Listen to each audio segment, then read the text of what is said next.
කුමාර දිසානායක මැතිතුමා තවමත් හිතාගෙන ඉන්නේ විපක්ෂ නායක කියලා. විපක්ෂයේ ඉන්නේ කියලා. එතුමා ඇවිල්ලා පාර්ලිමේන්තුවට පැය ගණන් තවමත් කියවනවා අඩුපාඩු ටිකයි ප්‍රශ්න ටිකයි. ඉතින් ඒක අපි දන්නවා. ඔබතුමාලා බලයට ආවේ ඔය හොරකම්, දූෂණ, ඔය තියෙන ප්‍රශ්න ඔක්කොම ටික විසඳන්නනේ. ඉතින් තව දුරටත් ඒව ගැන කියලා වැඩක් නැහැ. මේ රටේ ජනතාව සෑහෙන්න දැනුවත් ඒ සම්බන්ධව. ඉතින් ඒවට ක්‍රියාමාර්ග ගන්න.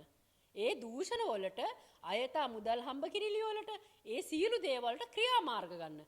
තවමත් ඔබතුමා මේ රටේ ජනාධිපතිතුමා ඔබතුමා මේ විපක්ෂයේ മന്ത്രിවරයෙක් කියලා හිතාගෙන පාර්ලිමේන්තුවට ඇවිල්ලා ওই විදිහට කතා කරන එක කිසිම තේරුමක් නැහැ. මොකද රටේ ජනතාව මේ රටට උණ දේ ගැන, මේ රට බංකොලොත් උණ දේ ගැන, මේ රට හොරා කාපුව ගැන හොඳටම දැනුවත්. හැබැයි දැන් මේ රටේ ජනතාවට අවශ්‍ය වෙලා තියෙන්නේ හොරා කාපු සල්ලි ටික නැවත රජයට අරගෙන මේ රටේ ජනතාවට දෙයියනේ කියලා තුන් වේල කාල තමන්ගේ දරුවෙකුට උගන්වලා ජීවත් වීමටයි අවශ්‍ය වෙලා තියෙන. ඉතින් ඒ පහසුකම සලසා දෙන්න අනුර කුමාර දිසානායක ජනාධිපතිතුමනි ඔබතුමා මතක තියාගන්න අමතක වෙලා නම් ඔබතුමා දැන් රටේ ජනාධිපති.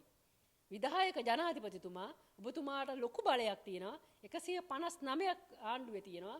ඔබතුමා කිව්වා මේ දැන් මේ 50 සම්මත කරන ඉස්සර වගේ වඳින්න ඕනේ නෑ. ඔව් ඔබතුමාට හොඳ බලයක් තියෙනවා. 50ක් ගෙනල්ලා ඒවා සම්මතර කළා මේ රටේ ජනතාවට පොදු සමස්ත ජනතාව වෙනුවෙන් වැඩ කරන්න තව දුරටත් කයිය ගහන්න එපා, කියවන්න එපා. තව දුරටත් විපක්ෂයේ മന്ത്രിවරයෙක් විදියට ඔබතුමා හැසිරෙන්න එපා. ඔබතුමා රටේ ජනාධිපති විදියට තීන්දුව తీරන අරන් රටේ ජනතාවට සහනයක් දෙන්න.